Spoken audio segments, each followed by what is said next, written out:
Let's now take you to Kempton Park, where the funeral for an Ekurhuleni city auditor, Mpho Mafole, is being held.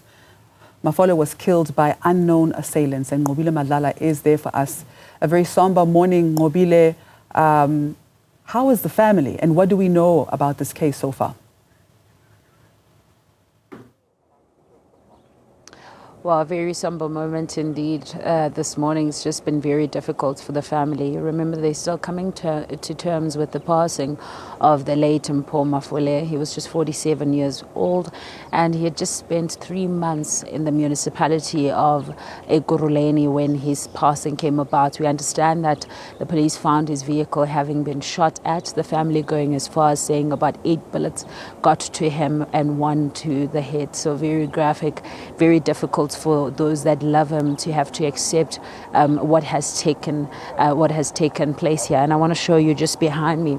A lot of people have come to show their respect, and you'll see that the vehicle that is in front of the gates, that his body, Masachaba, that has come into his home. And you'll remember that he left on Monday going to his work. We were told that he was rushing to a meeting that he said was very important, but unfortunately he never made it back home.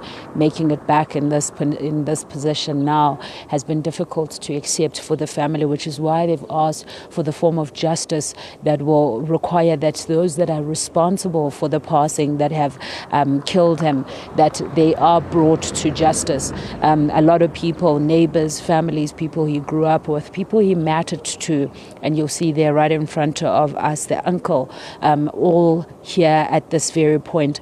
Masichaba, it's difficult for the family, and it goes without saying. We are expecting that at this point there's going to be the viewing that is going to take place, and soon after that then they'll be able to go, and that's why we can't be on the other side, because that view is going to take place any moment now.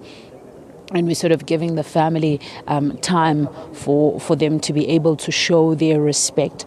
And just in front of me, Maschaba, we're getting the program now, which is what will be used in his funeral, which we understand will get underway at about 9 o'clock in the morning in the Civic Center, where his fellow colleagues will also be part of that and will be able to actually show their respect to him. This is the program that we are getting from the family at this very point, Masichaba, which shows, of course, the part 1, which is where we are, and also the part where there's going to be a tribute to the late Mafole from his parents, his fiance, his children, his family reps, and so on. Just how they're going to remember him. You'll remember the mother talking about how he was such a loving and caring person, how he's the only child for him and for the mother and the father, talking about how he was a friend to his father, a friend to his mother, how he always communicated to all of them, and that's why they knew where he was and where his whereabouts were. And she just spoke about just the last minute that they had on the phone at about 5 o'clock before the incident took place, which we understand it was just after 6 when it happened. So it has shocked the family, it has shocked the community that he comes from, and everybody has asked for justice to see the police doing their work. And we know that those investigations are ongoing at actually a provincial level, with Gauteng police being in charge of that. And we also know that the municipality said they'll continue to fight the rot within the municipality in his name, and that's what the mayor said when he came to visit the family. He's not the only one that came to visit. We saw that also the EFF leadership coming in to visit. We saw various people that he worked with coming in to visit. So this has been very difficult for those that know him quite closely. But we know that his funeral will go underway at about 9 o'clock today.